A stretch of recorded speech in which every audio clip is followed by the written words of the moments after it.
नमस्कार दोस्तों, मैं हूं वंदना भारती। आप देख रहे हैं कमोडिटी इनसाइट्स। आज है 24 और 24 को गोल्ड और सिल्वर एक नई हाई की तैयारी में है।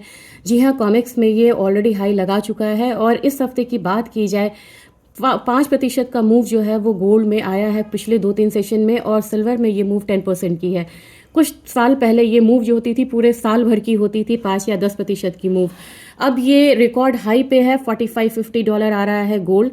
और हमारा जो मार्केट है वो नियर 137,900 के करीब क्लोजिंग हुई थी। तो आज के दिन में आप एक बारी फिर से जो 1,40,000 वाला लेवल है जो मैं आपसे इतने दिनों से कह रही थी वो आता हुआ देख पाएंगे।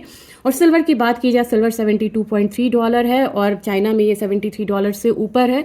इनफैक्ट चाइना और कॉमिक्स का जो स्प्रेड है ये बहुत ही एक्सट्रीम स्टेप है और डिस्कनेक्ट बता रहा है मार्केट को, और फिजिकल डिलीवरी का डिमांड दिखा रहा है चाइना में।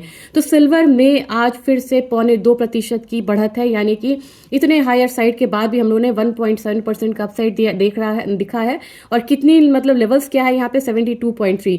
इस हिसाब से मुझे लग रहा है कि अपना बाजार जो है ये करीब करीब आपको 2,25,000 का लेवल जो यहाँ पे हम बात कर रहे थे वो दिखाती हुई नजर आएगी। ऑयल यहाँ पे रेंज में रहना चाहिए, 58.36, 52-54 का रेंज अपने मार्केट का है।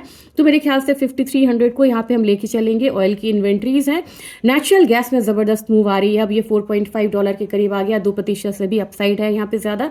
380 मैंने आपको कहा था, 380 से 400, अब ये 400 की तरफ बढ़ना चाहेगी कमोडिटी। इसका जो मतलब सपोर्ट है वो 360 रहेगा, लेकिन इसकी जो बायस है वो अपसाइड का यहाँ पे रहना चाहिए। जबकि बेस मेटल की बात की जाए, जितने भी बेस मेटल्स हैं यहाँ पे सारे यहाँ पे अपसाइड में ही है। थोड़ी सी लोअर क्लोजिंग हुई थी, लेकिन अगेन यहाँ पे चेस कर सकता है कॉपर 1150 वाले लेवल्स को, एल्यूमिनियम 287 वाले लेवल को, और जिंक अगेन 308 वाले लेवल को।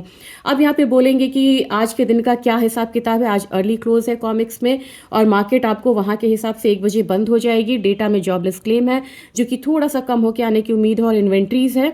और सबसे बड़ी बात यहाँ पे ये है कि अब न्यूज़ क्या है, ट्रिगर्स क्या है। तो ट्रंप ने कहा है कि हो सकता है कि फर्स्ट वीक ऑफ जनवरी में वो यहाँ पे केविन को फेड का चेयरमैन नियुक्त करे, और केविन की वजह से भी आने की मतलब मतलब एक्सपेक्टेशन की वजह से भी गोल्ड बढ़ रहा है, क्योंकि वो प्रो इंटरेस्ट रेट कट है, यानी कि अगर वो आएंगे तो इंटरेस्ट रेट कट में एग्रेशन आ सकता है।